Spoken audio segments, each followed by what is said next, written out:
Check the description for the following discount codes. Today's review is very much a budget and entry level review because not all of us, have money for even something what we might call entry level, like the Logitech G920. When I first bought my G920, my missus at the time said to me, "Carl, you're spending like £250, or it might have been £300 on a game controller." Sort of comparing it to a controller, and effectively that's what a lot of our sim racing equipment is. It's just another input method, really, just different from a controller or a keyboard and mouse or a joystick. So there are people out there who just don't have the budget, 250 quid, £200 maybe for a Logitech G920 with a shifter, depending where you get it from.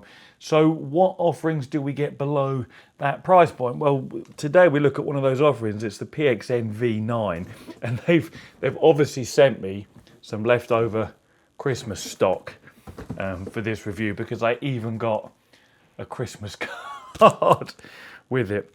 May the beauty and joy of Christmas remain with you throughout the new year. Well, it genuinely has remained with me, because here we are in May and I'm opening a Christmas present. I haven't had it since Christmas. It arrived like, 2 weeks ago, something like that. But what we've got here is a wheel and base. I'll give you a quick close-up of the wheel. It is all plastic construction with like a rubberized coating where the grips go. The paddles on the back are plasticky. Well, they're plastic, not just plasticky. They are actually plastic, and they're very light in operation. The buttons feel average as far as quality goes. In fact, they feel nicer than the Camus ones that I was reviewing the other day. Oh, and as far as the way you secure this goes, you've got a choice of suction cups or table clamps, which just slot in to the bottom like that. There is no hard mounting option. Again, indicative here of true entry level stuff. It's not designed to be bolted to a rig. And the same goes for the shifter. Again, there's a table clamp on the bottom there. The wires are all integrated. There is an additional cable for console users, because this supports everything: PC, PlayStation, Xbox, even Nintendo Switch. But yeah, this is the shifter. You actually get a handbrake button and a high-low gear button, really for use with perhaps, MAME emulation, Ridge Racer, stuff like that, Outrun. But the actual gear stick itself to use, I actually think it feels nicer than the Logitech one. It's a very similar short stubby affair, plastic gear indications on the top, and a relatively short throw. The gator here is plastic or rubber rather than leather, but it going from one gear to another actually feels fairly positive. Very, very light in operation, but the gears are nicely defined. So I was actually quite surprised by this. I think it does feel a little nicer, only a little, but a little nicer than the Logitech offering. Perhaps not quite as sloppy and floppy. I mean, who doesn't like sloppy? But nobody likes floppy. Anyway, these are the pedals, and this is really where the entry levelness or toy-like nature shines through. These pedals, again, there's no option for hard mounting these, so you've just got sort of rubber feet on the underside and a sort of grippy area here. This can also be extended out like that. Again, you've got some more rubber feet on the bottom here, and then that can be used as like a heel plate. So I actually tested this on my GT Amiga Prime using the clamps and just sat this on the pedal plate. Didn't secure it down at all, just to see what it was like on a shiny surface. Because on carpet, this doesn't go anywhere. And if you're doing, really this is designed to be desk mounted, isn't it? So this would be up against your wall under your desk anyway. But the pedals all feel exactly the same. And as you can see, there's very little pressure required to push them down. If you wanted to, you could very easily wedge something under the brake pedal there to give it more of a progressive feel, or just at least a harder feel than what all the other pedals are. We've actually got what looks like metal faceplates on there. They don't look too bad. The angle is a little, again, you can tell this is designed for people to be sat at their desks using their feet like this, rather than sat in a cockpit with your legs extended, and your feet in a more sort of 90-degree type position. So it's very much what it's designed for. Here is that desk type operation. But yeah, they all feel the same. The accelerator pedal is at least higher than the rest and a bit longer, so that feels a little different to the other two. But I tell you what's funny about, I'll put some footage up of me testing this. What's funny about when I was testing this is that I'm reminded you can have just as much fun with this total plasticky, cheapy, entry-level setup here. There's no force feedback in the wheel either. I don't know if I've mentioned that already or not. Yeah, no force feedback. It's just a spring that returns it to the centre. But I was having almost as much fun, you know, in Dirt Rally, sliding around, dicking about, as I do in my main rig. Now, obviously, well, it's a bit of an exaggeration. I've got full motion and stuff. But do you know what I mean? The point I'm trying to make is you don't have to spend serious coin to be able to have fun and enjoy sim racing. Whether it's casual racing, whether you take it seriously, you can still have a good time with spending very little money. Now, this steering wheel, yeah, has no force feedback. Let's just get this back in shot. So you've got 900 degrees of rotation is the maximum. There is a switch at the bottom here. I don't know if you can actually see it. You flick that over to 270 and the wheel then only goes that far. That's a hard physical stop. If you have it at 900, it can go quite a bit further, well, 450 degrees, and then it will ping itself back. Now, again, I was surprised just sort of how quickly I got used to this. Just having some resistance in the wheel versus like no resistance in the wheel was enough for it to feel okay. I mean, obviously there's no force feedback, there's no details, no information, you don't know when you lost traction or anything like that. But after a little while, I adjusted surprisingly quickly, maybe 15, 20 minutes, because I didn't really test it all out for that long, only maybe an hour. You know, there's not a whole lot to go through here really with a non-force feedback wheel.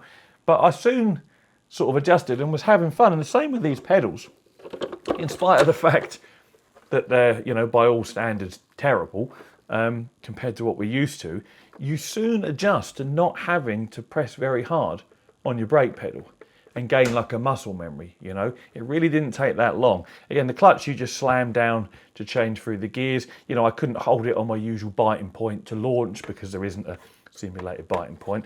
But I got used to it surprisingly quickly and was still having, you know, good fun there in Dirt Rally, as you can see in the footage there. So, build quality wise, for a plastic setup, it actually feels pretty solid. I haven't tested the suction cups because I don't have a smooth surface to put it onto that would seal. My table, my desk here has got texture to it, so it wouldn't work. But for plastic, the build quality is pretty solid. The wheel's about the same size as a Logitech one. And again, it feels okay in the hand. You don't put enough stresses on it to worry about things like flex and bending because it's held on with table clamps. You know, and you'll see in the footage, I was mostly just steering with a couple of fingers on the wheel like this because it isn't very heavy. So you don't have to worry about things like that. Honestly, I was surprised at how much I enjoyed it. The table clamps work just fine, even on my GT Amiga Titan, which it isn't really designed to be fitted to. I actually had to have the wheel ever so slightly to one side off centre because the way the wheel deck on the Titan is constructed, these were hitting some sort of supports underneath. But even sort of just clamped on, you know, just to a thin plate, they worked fine. They were sticking down near my knees because, you know, again, on a table, this can accommodate a very thick table, obviously. It would be, everything underneath would be quite a bit higher up, although that would still stick down a fair bit, in fairness. But you know, sitting here at my desk, my knees would clear it on the desk without any trouble, because the desk's always going to be a bit higher than what your sim rig is. It would be nice if they'd included some captive nuts to be able to, you know, fix it with M6 screws or bolts in the usual like Logitech or Thrustmaster pattern, because if you've got maybe a Playseat Challenge or another entry-level cockpit, GT Maker Art or something, for example, that you've saved up for, because getting a cockpit is always the base of every sim rig, you know, and you can't yet afford a higher end wheel, pedals and shifter. Maybe you have got this, you know, or maybe you've already got this and then you buy a cockpit. Just be aware, depending on how the cockpit is constructed, it may be a little awkward to table clamp this on. GTM Art and other ones that have a wide wheel deck will probably be fine actually, but the Titan has quite a small wheel deck, as some of you will already know, so that made it a little awkward. The shifter clamped onto the shifter mount just fine, because it's just a square plate, you know, plenty of flat surfaces for this to clamp up to, so that was no issue at all. You plug everything using the old RJ12s into the base. I even got a couple of spare suction cups as well, 3 spare suction cups.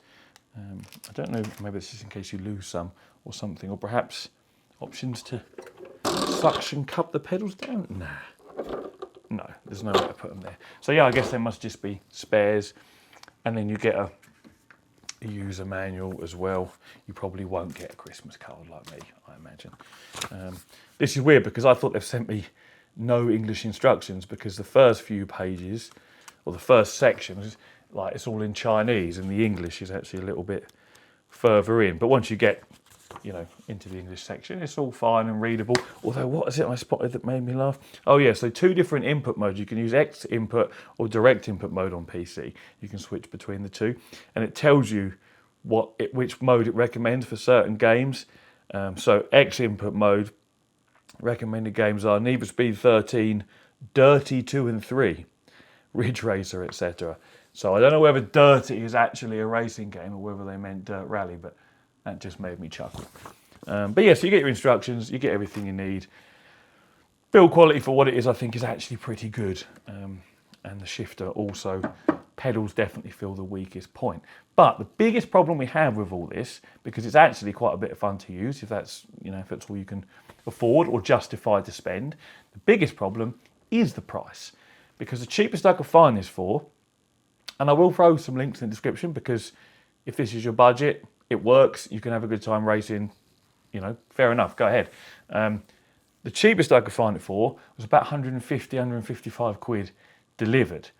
Now, that puts it within 50 notes or so of a Logitech G920. I recently posted a link up in my community feed where G920s were on sale for, I think it was £165, without a shifter, I might add, and they charge about another 30 notes for the shifter.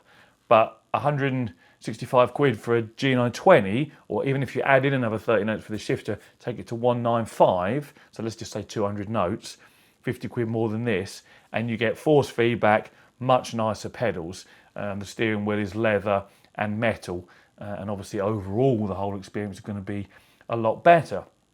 But that is, you know, at best 25% more expensive. When I look for G920s today, recording this video, cheapest I could find on Amazon was 250 quid. So that would be £100 more. The price does seem to vary quite a lot. So best case, 25% more for a Logitech setup. You know, worst case, you have to pay 250 at the moment at least, which is, you know, quite a bit more, sort of getting on for 40% more. I still think this should really be, if this was $99.99, this would be a really easy recommend for people who just want to have a little dabble in the hobby or want to play racing games using a wheel, a shifter and some pedals instead of a controller. It'd be such an easy recommend.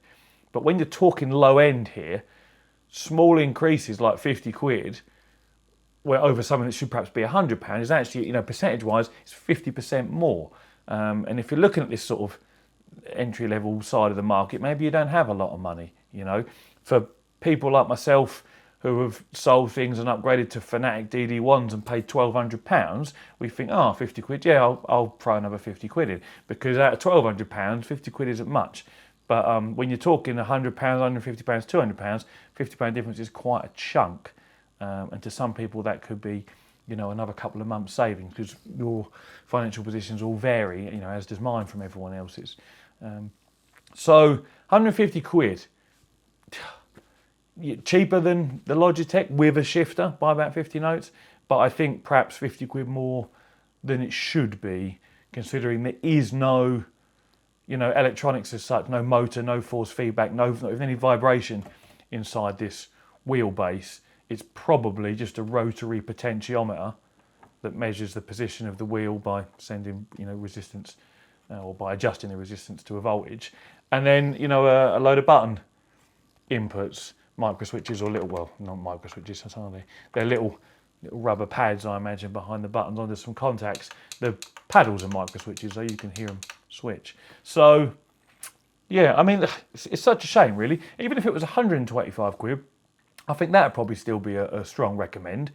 And I think really the bottom line here is, if that's all you can afford and all you can ever afford for the foreseeable future, you're still going to have fun using this little PXN V9 setup versus using a controller.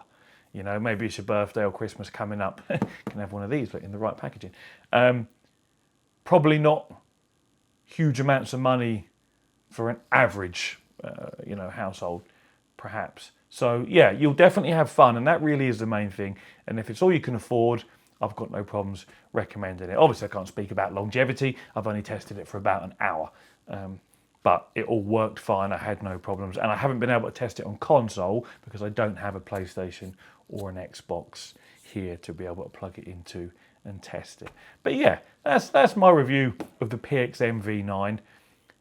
If it's what you can afford and all you can afford, you're going to have a lot more fun racing in dirt rally, ACC, whatever it might be, with this setup versus a controller. And that's really what it comes down to. If you can afford another 50 notes, then definitely save that extra 50 notes and put it towards your money and get yourself a G920 or G29 if you're on console, because the experience is a whole other level up once we get into force feedback and some much nicer pedals. But yes, there we go. As always, thank you very much for watching, and take it easy.